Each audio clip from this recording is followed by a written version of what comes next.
Welcome back to Beards and Brews. This week's review, Ghostbusters II from 1989. Guys, I gotta say it, this is a little bit of a gem. It's not perfect, but it has its place. I recall hating this film and having nothing good for it. And even whenever we were discussing doing the review, I was like, oh man, I'm gonna hate it. But I enjoyed it way more than I thought I would. See, I recall thinking this movie was okay the first time I saw it 3 months ago, and it still holds up to being okay.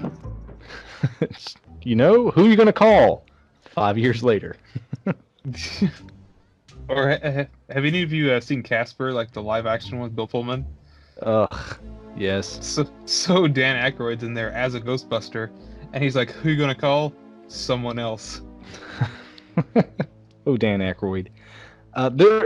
The chemistry for this movie is definitely what sells it. And before we even get to, you know, the real meat of this film, what the fuck is up? Spoiler, by the way, with in and out Ernie Hudson. Yeah, I feel like he was in the movie for a grand total of like 5 minutes of screen time. I feel like they realized how useless his character was. And that sounds really bad, but yeah.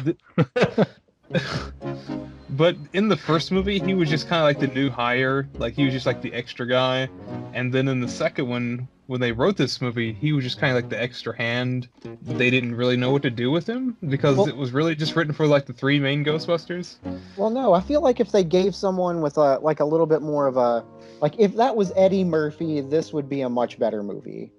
I think that's what it was written for at first. I think I've heard that too, but like if he had that kind of chemistry, that kind of star appeal, that kind of swagger, I feel like this would be much better than it already. At least Ernie's parts. I guess so. I just think that nothing against him at all, but I've seen Ernie Hudson in several films, and I gotta say, man, does he just not shine at all. His moment of glory in this film is when he kicks a door in and extinguishes a fire. Like, that's all he fucking does in this entire movie until the last 5 minutes. They were like, get in here, diversity Ghostbuster.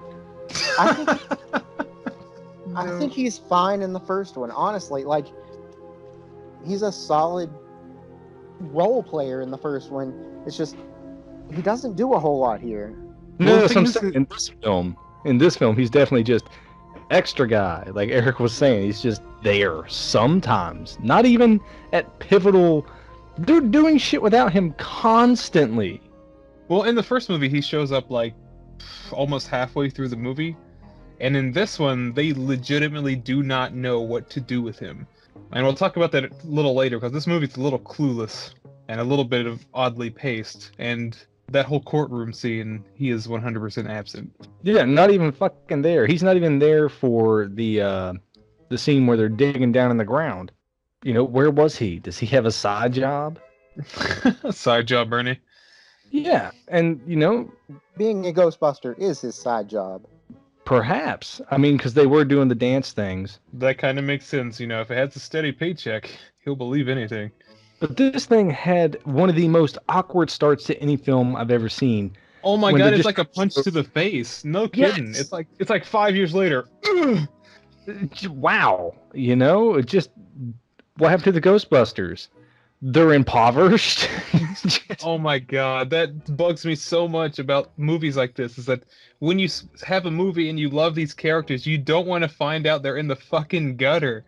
Like, not just Spoiler a little alert, bit. These guys are in the fucking gutter. It's like no one wants to see the Ghostbusters in the gutter, and no one wants to see Indiana Jones old. Oh, truth.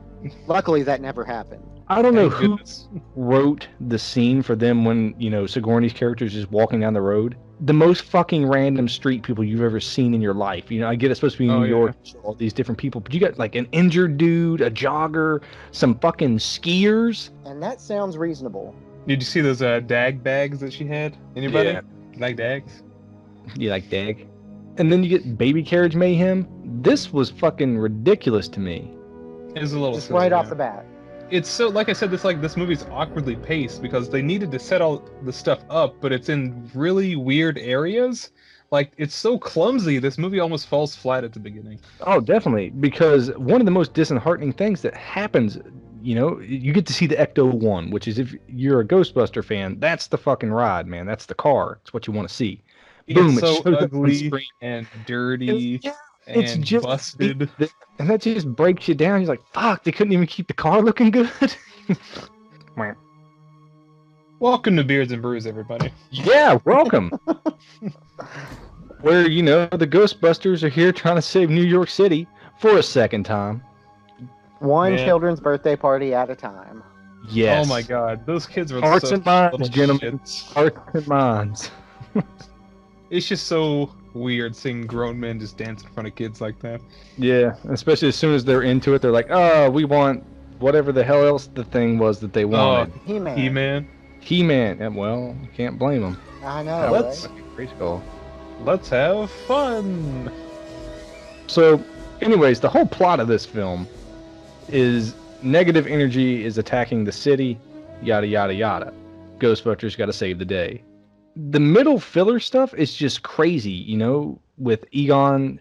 I don't know if you caught it, but they have this little gizmo that scans the emotions. He lies to Sigourney Weaver's character about Bill Murray's character on purpose to see if it'll get like a negative response. And it's like, wow. Huh. I never caught that. Yeah. Yeah, that's what I love about Egon's a little bit more fleshed out in this movie, and he has such great lines and such great movements and stuff. He's he's so all about science and so flat. Every time he has a really great line, it's fucking phenomenal. You have two forces working in this movie. Well, actually, I'm going to say three. You have Bill Murray, and he's doing his own thing as his character. Mr. Venkman is just doing what he does. Character's fun, but anytime you notice, he's always by himself doing his own thing. He is clearly the star. He's making himself the star. I bet his back hurts so bad. Yeah. So carrying this movie. Oh. I can't lie, man. Bill Murray is selling it. He gets a lot more screen time than the other fellows, though. Definitely. You get Dan Aykroyd and Harold Ramis. Harold Ramis. Jesus. So you got Dan Aykroyd and Harold Ramis, and neither one of them get like very many solo times to shine, but they get buddy cop time to shine, to where they're just together and they're knocking it out of the park, feeding off each other, while Bill Murray's over there just going crazy on his own. I feel like they're just the brains of the operation. Like Egon for sure, whereas Ray like the catalyst of the two. Oh yeah.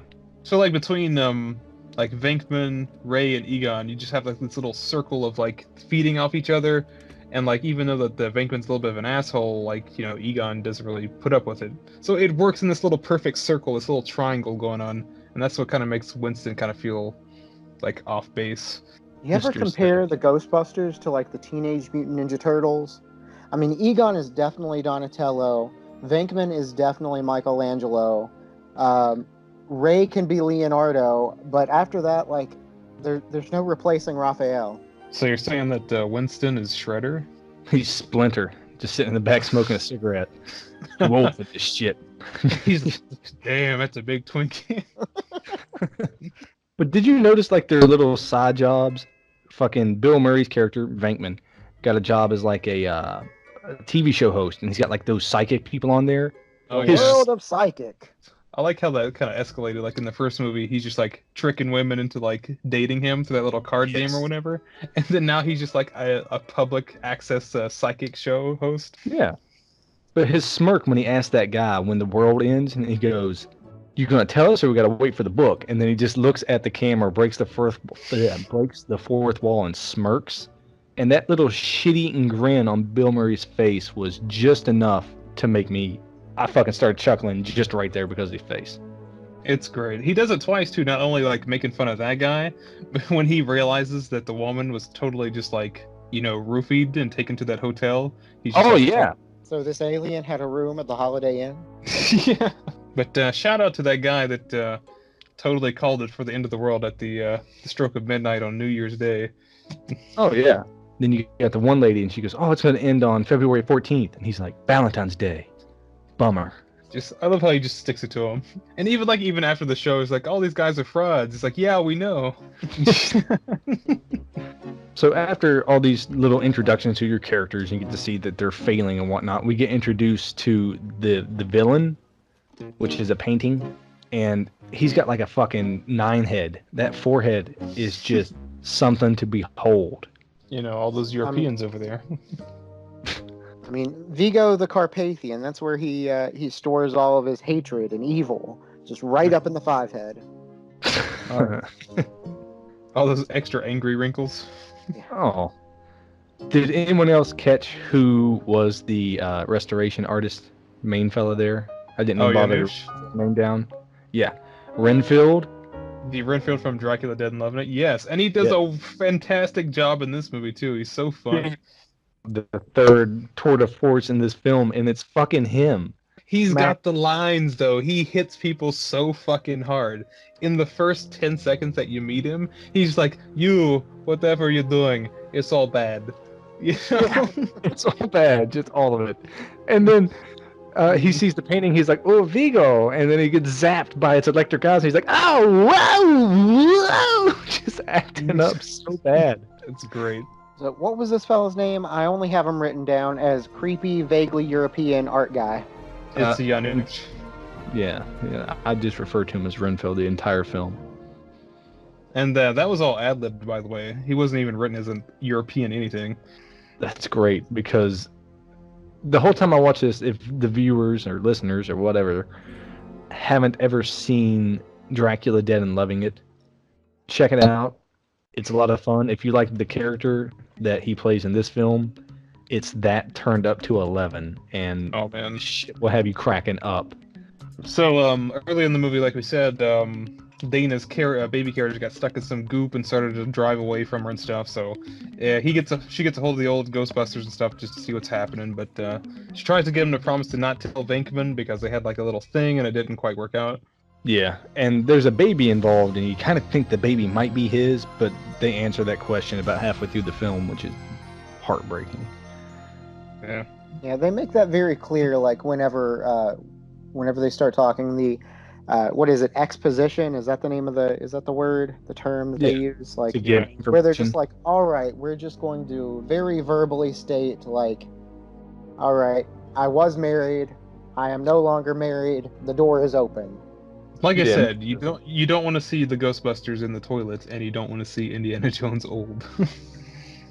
It's pretty solid because Bill Murray comes in there and just starts hitting her with some solid shit. He goes, "What's the matter? Were you ditched by Mr. Right?"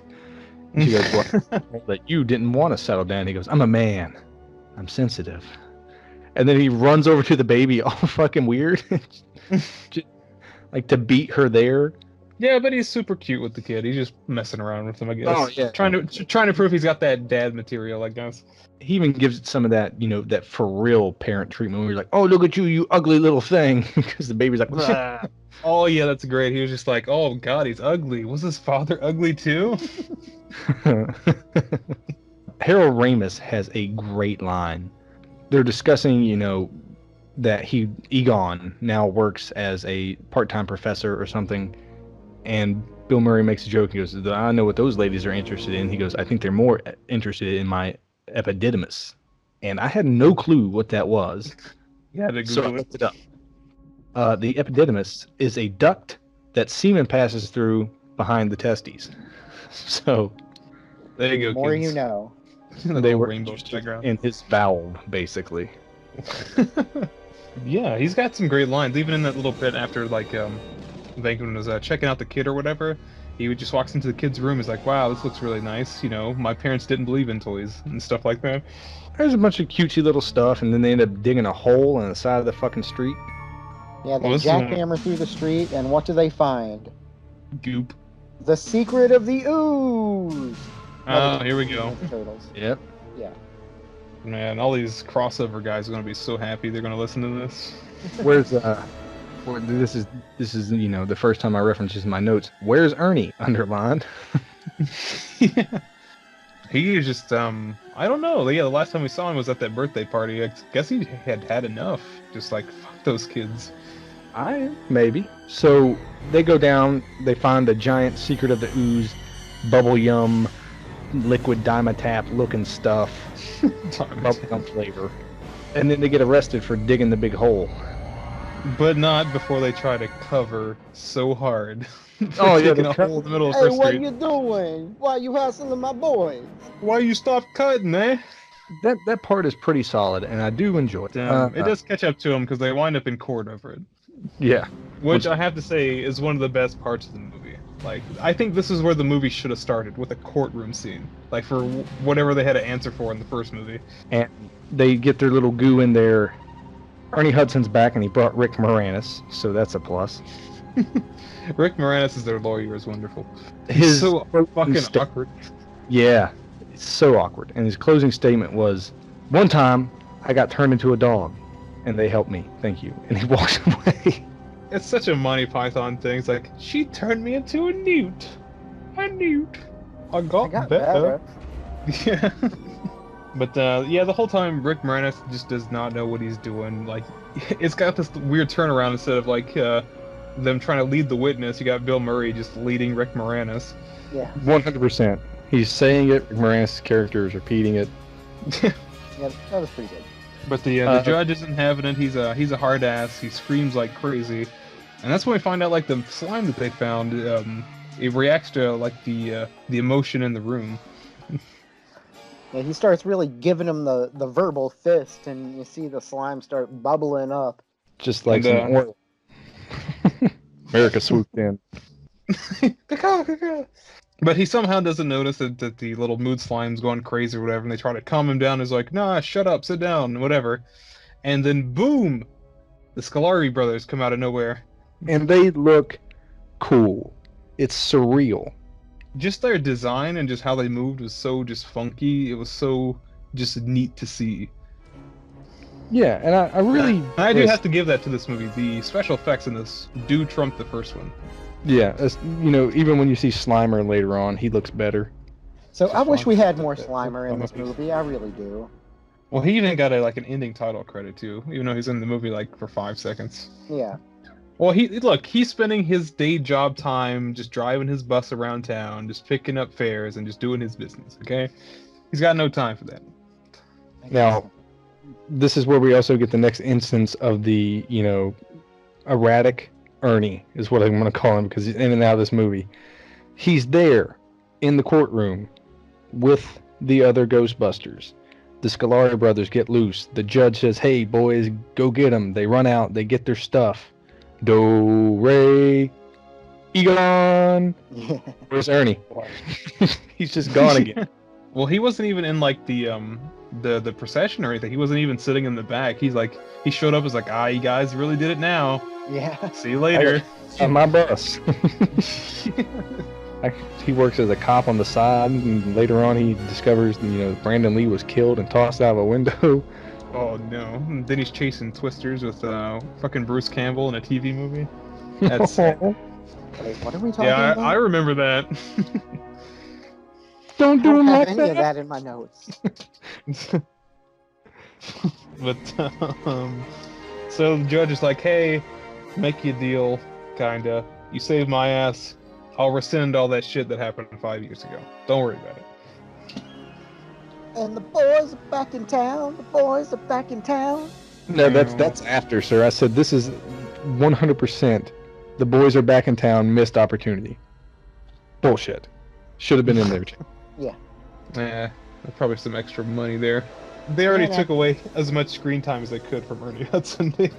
Oh. Dan Aykroyd needed that extra few $1,000s for things. But before I forget, the proton packs now wrap around the ghost like a lasso. Oh yeah. Well, That bugged the hell out of me.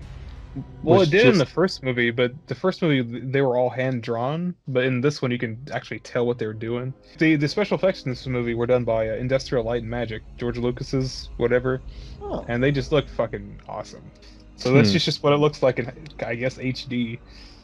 Yeah, I never noticed. But they come pulling them over and they bag the bad guys, and Chandler, cue it up. What? I thought you were gonna say the boys are back in town. What? I be fast and they be slow. Okay, Chandler, take it away. I don't know what you. What am I supposed to be The saying? boys are back in town, Chandler. I already sang my part. We've said it so many times we're gonna get sued just for mentioning it. I know. Oh. Who was that? Thin Lizzy? Thin Lizzy, sponsor us. After that, you get a busting montage of them just going around. The boys are back in town style and catching all these fellas. Yeah, they have TV commercials and shit. Dude, that commercial. So this is when the movie just turns into the first movie again. It's the Yes. same stuff. Like to Thank get back in the God. saddle. It is really cool to see these guys doing their thing, but it's pretty much the first movie verbatim. Instead of Gozer, it's some crazy 5-head European dude in a painting. We get to see some more of the mood slime, and it looks like microwave Jello. It's just fucking. And then they even make a reference that one of them is fucking it or something. Oh, Econ, you're not sleeping with it, are you? Weird look. And okay, Winston does have a great line, even though it goes underappreciated. It's like, man, it's always the quiet ones. Yeah. I missed that. I think we just all missed Ernie. He's just not around. Maybe. Hashtag more Ernie. Then there's a scene where I think they're at the jailhouse for the second time or something like that. I'm not 100%. And that's later on when they get thrown into that crazy loony bin. Well, yeah, I think so, maybe. But in my notes, it's wherever. But there's a skinny background character. He's just an extra, but he looks like a skinny Donnie DeVito. He's roaming around back there. Oh, he just paints himself green. I'm Slimer. Sorry So- for that giggle. So they're trying to trace back the goo, and they have a hunch that it's got something to do with the Vigo painting.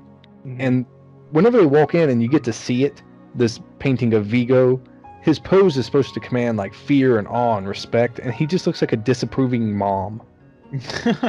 That's because he's just missing his little kit on the side. That's all. And just meh, his hands on his hips, outturned palms, meh. I'm not mad. I'm just disappointed. You said you'd be back by 10. It's 11:15. Meh. Just I slaved over a hot stove. you get to see Renfield and Peter Venkman shake hands, and that's a great scene. Oh yeah, that little sly little. I'm just gonna wipe my hand on myself just to get rid of Just- whatever that was. Just wiping his hand. He just shook his hands with Eurotrash. Yeah, and he even hits him with like some Eurotrash shit right after, and then he goes, "Well, you're not gonna get your green car with an attitude." Yeah. Oh, that was a good line. It's probably about this time where you get to see the Ghostbusters walking in after Sigourney Weaver has been attacked in her bathroom. Fairly uneventful scene. You think that you're gonna see a boob, maybe, whatever. I was gonna say fairly uneventful. You set the baby down. She says, "Ooh, mommy's gonna take off her shirt too," for whatever reason. I don't know. And then pink slime. And then you get ghost blocked. I know. But it's transparent. But the Ghostbusters are roaming around town, and they're doing some big, this pose, and they're standing there, and they look like shit. And then Bill Murray, Peter Venkman's character smacks Dan Aykroyd and goes, "Suck in those guts, boys. We are the Ghostbusters." And then he's like, Yeah, and they all get like 2 inches taller and look thinner. It's pretty solid. except for Ernie Hudson, he's like the only one that's just not chunky, so he's just like, okay. Yeah, he stands up a little bit taller. Let me flex my forearm a little bit. So, yeah, Dana runs to Venkman's apartment after she gets attacked, and you can tell right there that, she's starting to give him the eyes, like, Get those bedroom eyes. there's a little flicker there. You got to be into those bedroom eyes when you got Soggy Sigourney banging on your door. Well, Bill Murray's just being a complete scumbag, and he's my hero in this movie. He's just so one-minded. He's like, yeah, there's the baby. Oh, don't worry about that. We'll set the baby over here. Yeah. Oh yeah, I like to just sleep on my side. You can just spoon me, or just the other way around. Nope, that won't work. I'll just choke on your hair and die. He's just wonderful. Get it, Bill Murray. Janine. That's what my next note says. Just Janine. Oh my god, she's a mess in this movie. You know what made her awesome in the first movie? She was just like a fucking hard-boiled New Yorker who took no shit, and now she's an anime character. Yeah, she's almost like the redhead from Gremlins 2. Yes, 100% square shoulders and all. Yep. She's just all about it, and I'm from New York. I'm not really pervy, but deep down, I'm pervy. Also, hey, Rick Moranis, put a baby in me. For real. Yeah. That escalated that's- real quick. Dude, there was just no signal. It was just green light the whole time. She's like, so you want to come and sit on this couch? Yeah. Oh, Jesus. So the Ghostbusters want to save the day. They head down into some sewers to investigate like this old subway. Oh, man, poor Ernie getting the shit scared out of him. Yeah, he gets the ghost train ran on him. Ectoplasm. Whatever it takes. Like, but I can say this, he's getting ran over by a ghost train. Number one, the ghost train looks cool as hell. Ernie Hudson standing there without the ghost train, and the effort that he's putting into looking like a ghost train is passing over him is minimal at best. He's just meh, just kind of shaking and screaming. It feels like they did it 30 times and they couldn't get it right. Like, fuck it, ain't doing it again. Well, I mean, Egon, like, he rolls up, he's like, oh, that was this history from 19 something. Did you get the number of that locomotive? And he kind of does swing back. He's like, sorry, I missed it. So are we going to go through this without talking about all the spooky heads? Because there were some spooky heads. Yeah, I thought they looked pretty cool. Well, I mean, they were definitely the most graphic thing in the film. Yeah. They looked like something out of like 13 Ghosts or something. Yeah, I could see that. Yeah. Ain't that the one with Shaggy in it? Yep. Oh, sure, yep. Speaking of spooky heads, tell us about the head on that fine brew you have, Chandler. Well, what I've got here tonight is from Greenbrier Valley Brewing Company. It's out of Greenbrier County, West Virginia. It's Zona's Revenge. It's a Witbier. This is actually named after a local legend, the Greenbrier Ghost. Little bit about that. If you don't know about the Greenbrier Ghost, evidently it's this woman was murdered, and her ghost came back to solve her own murder. Look it up. There's a lot more to it than that. But it's kind of interesting little thing there. But this beer is named after that little story. Man, that Ghost Detective beer sounds pretty good. Honestly, it is really good. It's a wit beer. You can really taste there's some spice in there. It's really smooth, really easy drinking beer, though. Really good, honestly. I was surprised by it. Not that I thought that it wouldn't be good from Greenbrier Valley out of Greenbrier, West Virginia. But it's okay. They're not our sponsor. You don't have to kiss ass. But they could be. But no, it's honestly pretty outstanding. The best wit beer that I've had in a long time. So after, they're down in the sewer, you get like the overhead view of a manhole cover that gets moved to the side, and you see this Teenage Mutant Ninja Turtle. Fuck off. Which? No, it's Dan Aykroyd literally being birthed on the street. My exact note says 3 baby gazelles are birthed onto the screen. Afterbirth everywhere. It's just that scene from Ace Ventura when nature That's calls, what and he's trying to pry himself out of the ass of that rhinoceros. It's a beautiful. Just look at it, darling. He's like. Drops down again. So it turns out like they almost kill each other because it's so like negatively charged, whatever. So like, hey, we got to go find Venkman, and he's chilling with Dana in this really nice restaurant, trying to reignite that flame that's been put out for X amount of years. Yeah, and so the slimy boys come running in, slinging slime everywhere. The salad fucking motherfuckers. For real. And he's like, look over there, and just fucking. He just hucks like a handful of goo into some chick's cleavage. She's like, oh my. And then the police for some come reason, in. They get arrested. Like. Yep. Disturbing the peace, bro. Just like the first movie. Is that really disturbing the peace? And we get introduced to Bobby Brown is the guy who opened the door to let him into the mansion. This guy. Oh. I was about to say, was that the limo driver from Die Hard? Argyle. Yeah, that's who it was. I was like, shit, is it the limo driver from Die Hard? Dang. I guess it's Bobby Brown. But they meet the mayor. It goes south when, only 50% of them voted for him. Almost 50%.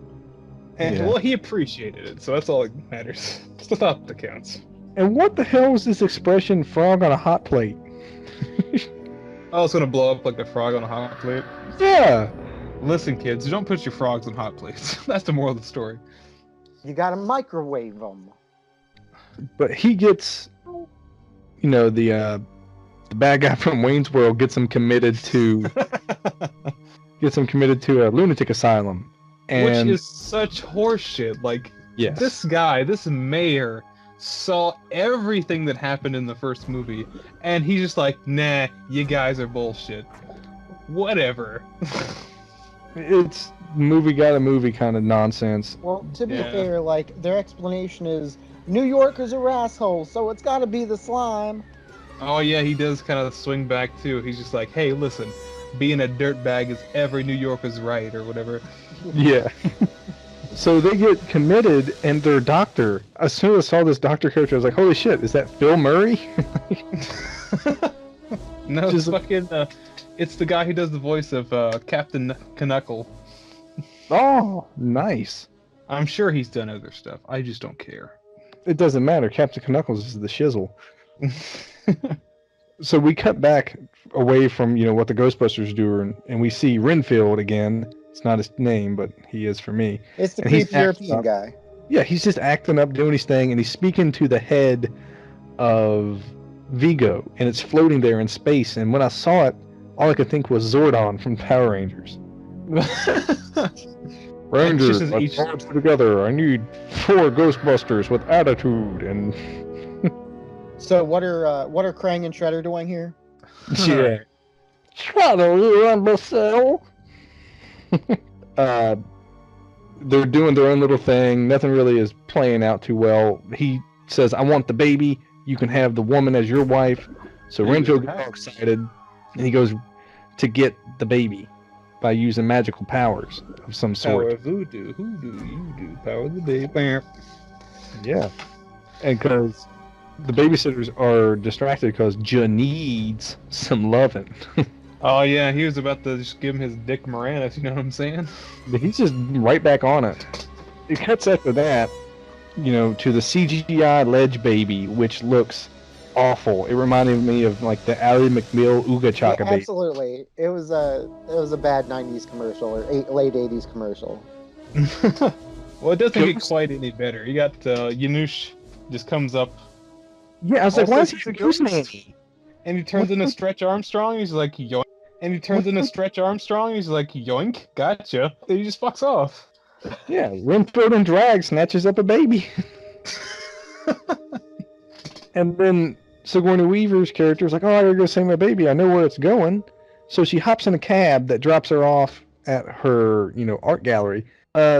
Did anyone else think that whenever they had the baby laying there and it showed the picture of Vigo, the baby actually kind of looked like Vigo? Yeah. Like, So meanwhile, the Ghostbusters are talking to the cops and trying to talk their way out of this sort of insanity case, and they're really not doing a good job with it. Well, I mean, Venkman tries to pull it together. I don't know. I think these guys are nuts. Even though there have obviously been many visually confirmed cases of ghosts and supernatural activity, these motherfuckers are crazy. That bugs me so hard. I don't understand. Yeah. They just try to write it all off like it never happened. Like so many people, even since the movie has, restarted, have already reported these ghosts. They are clearly going around busting these ghosts, showing that they are in fact legit, and everyone's still, yeah, this is bullshit. So basically, they're trying to say no matter how many globes they make, there are still people who think the world's flat. Ooh, hey, flat earthers, don't do crazy shit. I was gonna say, what kind of crazy shit are they gonna do? Level with me? Oh, look at you 3 miles away until you disappear. Yeah. It's about this time that the world becomes just the movie The Blob. It's bubbling out of everything. Oh yeah, they even pay a little homage to that when everybody's running out of the theater as it's gooping everywhere. Yeah. Oh yeah. And then my favorite part of the film happens. Some goo drips on this lady's mink coat, and that shit comes to life, and it's like drops on the ground, and scurries away. So fucking good. Yeah, the town is in chaos again. It's just a the world's- montage of madness. Yeah, again. Again, yeah. Not to say it's not cool, like the ghosts at like Washington Square and stuff. That's fun. Sure, why The not? Titanic pulling up, and then us getting to see Cheech number 4. Cheech Yeah, number day 4, job, yep. day job. Cheech at it again, just being a harbor guy. Yeah. What are you this time, Cheech? Dock worker. Better late than never, huh? Yeah. It then shows the sky, and it's got this weird blue, gray, white, purple Yeah. swirl thing going on. I was gonna say it looked like a big cosmic anus, It's just big old it's butthole. Is your anus purple? Womp. that a You don't have planet? to answer that. Oh, I was gonna say, is that a planet joke? Neil Tyson deGrasse, or Neil deGrasse. Degrassi. Oh no, wheelchair Drake. Oh. But he said that it's Uranus until you're about 7, and then it's Uranus from then on. Mine. Oh, sorry. Well, if you want it to be. At this point, the museum gets encased in a piece of grandma's ribbon candy, so the guys can't break through, and they enlist the help of New York's most prominent lady. We forgot to mention that Dana is in the museum. She's gone there to find her baby, and her baby is in the museum, taken by a creepy European guy. Not only did she find her baby, but a whole lot of crazy shenanigans inside. Let's Cue the see what big happens. Just Benny Hill. Yeah, just running around in there. But they mobilize the Statue of Liberty with the help of positively charged goo that they And fill the her Nintendo inside. joypad. Oh yeah, but it's okay. She's a harbor chick. They walk this thing through the middle of fucking town. They walk it, they 90-degree turns, all this shit, and they make 0 collateral damage. 0. They step on a police car, but not a single person in the street is lined with people who gets injured by this thing. Well, I mean, if you see that coming, don't you fucking move? That's the precision of the Nintendo advantage. Bum, bum, bum. Oh, Nintendo sponsor. Fucking Bentendos. I don't And need definitely don't sue us. Oh, jeez. We then get to see Slimer. Yay! He makes his only appearance in the film. He's working his night shift on the KRT, I guess. Yeah, times got rough for him and Ernie, and they both took up alternating shifts on the transit authority. Let me get this straight. They're walking the Statue of Liberty through Manhattan for what? To raise morale? Is that how this works? Yeah, Yep. They see this giant, scary metal thing walking down the street, and they're like, "Yeah, I recognize that. I understand that reference." Clearly, that thing isn't here to harm me. Smush. I'm suddenly less of an asshole now. Hey, what's big over there? Look at it. Oh, it's so big. Hey, it's me, John Travolta. Let me give you a nice chick. I don't damn even it. hate the Red Sox anymore. So the Ghostbusters smash in the top of it right before Vigo can possess a baby, and they seal Team 6 through the fucking roof, coat him in some positive slime, but Vigo ain't having it. He ain't getting busted. The biggest part I took away from this scene where they're having this showdown with Vigo, number one, is it's It really sucked. quick. Yeah, it sucks. But This what movie fizzles pretty hard, yeah. is his hair. He gets zapped and slimed, and his hair just turns into a fucking frizzball. It's just like Maybe, poof. maybe it's Maybelline. Maybe he was born with it. Yep. Something else to take away from this is they keep transitioning back to show you what Janine and Rick Moranis' character are doing. He's on his way to save the day and whatnot. But as it keeps showing Janine, her earrings keep changing. She has like a triangle and a circle, and then the second pair is something very brightly colored, and the third pair like little robot guys hanging there. I don't know if that's a gag towards anything. Yeah, is that an Easter egg or is that just bad continuity? I mean, she wasn't changing her clothes, so Well, she tried to get out of him earlier. Oh. She just hiked up that skirt where she had that David Bowie bowl. You get a demon Ray. He gets doused in slime while Rick Moranis shoots the outside just in time for everyone to get covered in Jamba Juice. Some sort of magic painting where they're all naked at the end. I think it's one of the fettuccinis. Yeah, that was a decent line delivered at a meh moment in the film. Like you said, it just fizzled so hard at this point you don't really care that Because they are getting their comeuppance. The movie unfortunately climaxed, not with Rick Moranis, but like that whole Statue of Liberty scene, it would have been really cool if like it was like them in the Statue of Liberty versus Vigo somehow. Yes. Like that's what it's leading up to. Like if Vigo just took over and fucking animated that museum and you had to fight like museum versus statue, that would be pretty cool. Like Power Ranger style with the Megazord. That would be let's do that. Let's rewrite it. He could just like press his little European magic button and grow like 100 times the size. Just whop whop whop whop whop. Make my Vigo grow. And they can all just like the moon. Yes. After thousands of years. Oh. And they could just all beat the shit out of each other listening to Jackie Wilson. Yeah. I need love to ease my mind. And you're just like, shut up. And it'd be great. They could do like those little combos on the advantage and everything. Up, left, up, left. Yeah, you're like, come on. Gonna mash A. Oh, it switched to X. It just turns into the wizard or whatever. You want to hear the best part of the ending of this film? It actually plays the regular old theme. Oh, the Ghostbusters theme? Yep, and it's not the weird remix version that they play halfway through, and it's not like the little teaser sample piece they play. It's the whole thing. It's fun. It's only the second time it pops up, too. It's like briefly at the beginning when we see the dumpster busters when they're all fucking in the ditch somewhere. Dan Aykroyd, right at the end. A fucking piece of fish out of his beard. See, I thought the best part of this movie was when they actually, destroy all the evil in New York City. Everybody loves everybody, and it turns into a massive orgy. That's my favorite part. Why am I drippings in the goo? I love you, man. I love you too. Gross hug. Yeah. So that was Ghostbusters 2. It has a little bit of charm. It's not the best. It trips really hard sometimes, but it's certainly nowhere near terrible. It's got a lot of fun little scenes. As a whole, it kind of falls, but I'm not going to hold that against them. Like, it is what it is.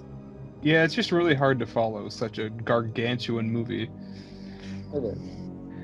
Overall, the movie, to me, went from being like something I dreaded to watch to being something you would happily have in the background while you cleaned or something. Absolutely. So if you guys agree with us or not, let us know in the comments. All of our social media stuff is right in the description. Be sure to follow us there.